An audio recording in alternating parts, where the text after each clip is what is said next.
अस्सलाम वालेकुम, welcome to जमी रैबिट फार्मिंग पाकिस्तान।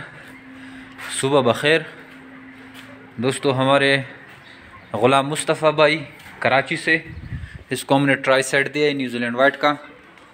ये मेल है जिसके सर पे हमने कलर लगाया हुआ है, और दो फीमेल हैं, एक कलर और एक बिल्कुल वाइट। और उनके साथ हमारा 12 साल एग्रीमेंट हो गया है। जमी रैबिट फार्मिंग पाकिस्तान की वो वाहिद गवर्नमेंट से रजिस्टर शुदा कंपनी है जो आपको खरगोश देकर 12 साल तक उनके बच्चे आपसे वापस लेने का एग्रीमेंट करती है। स्टाम्प पेपर एग्रीमेंट करती है बाकायदा।